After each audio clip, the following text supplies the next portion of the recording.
Hey everyone, it is Robin Ellis, otherwise known as Inspired Robin Healer, and this is part one of my October 2024 energy. And it comes via a bee that came into my house last night on Saturday, which was the 28th of September in the evening. There was a bee that randomly came in the night in my house at dinner time. And it actually landed on me for a moment and I wasn't able to catch it. It just got lost in the dark. It was really difficult to try and catch because of it being attracted to light bulbs and just all the places it was flying to was a bit unusual. But anyway, I inquired into why this bee came in, and I've been getting a lot of bee messages personally in the past weeks during September.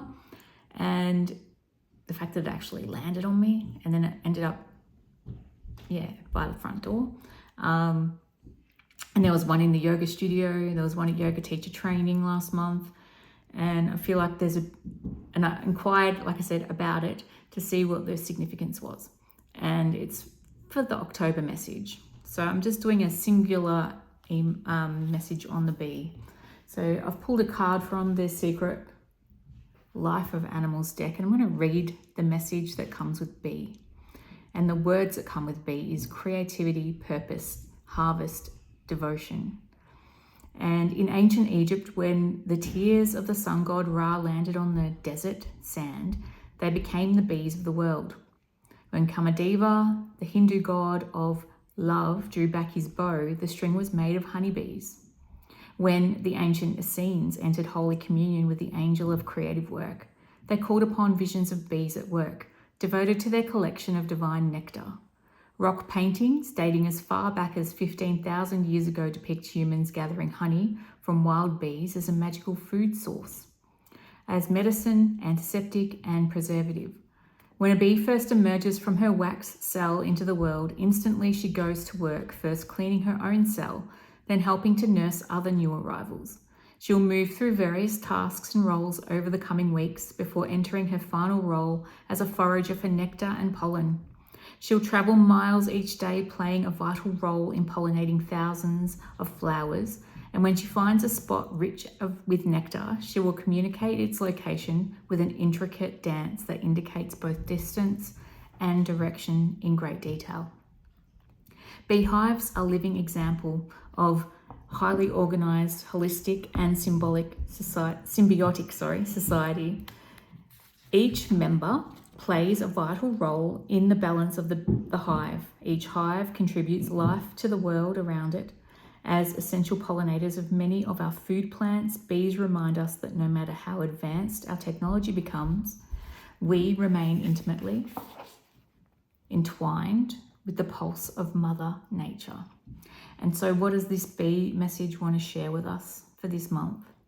Bee comes into your world with a clear, simple message. It is your mission to devote yourself to the harvesting and sharing of your divine gifts. Do not question it. Do not doubt it. Do not for a moment think that your gift is not needed. Do not for 1 second think that the absence of your expression would go unnoticed. Like the quintessential role that bee plays in pollinating flowers to make food for our planet, you came here with a creative gift that needs to be harvested and brought forth. Your soul yearns for it. The balance of your planet relies on it. Bee is calling you to play your part, to embark on the mission of discovering the nectar and the gold of your own being and bringing it forth to share with others. Bee says we each have our unique part to play, and while it is important to discover our own note to play, there's also a deep fulfillment in dissolving into the greater chorus of the hive. Be humble and quietly focused on the task at hand. Be resilient and generous in your interaction with others. Do not be concerned if you have been recognized today for your great deeds. Allow yourself to be fed by your devotion and by the pulse of creation flowing within you in whatever form it takes. With Bee as your guide, you'll discover the sweet power of service as a gift in itself. Reward will come in the quiet witness of others benefiting from the fruit of your creation and awakening to their own. Now is a powerful time to ask yourself, how can my daily work and way of being serve the earth and those around me? Perhaps in ways that you don't even realize. I came into this world with a divine purpose. From my first steps I came into this world with a divine purpose. From my first steps to my final flight, I fulfill it each day anew. I nurture myself and share my gifts, playing my part in the greater whole. And what's interesting is in preparing for this monthly reading, which I will continue on another video, I was looking up the different moon cycles, which I'll also do separate videos on this month, just because, to make them shorter. But the full moon, very aligned to this message from the bee. So stay tuned for that video.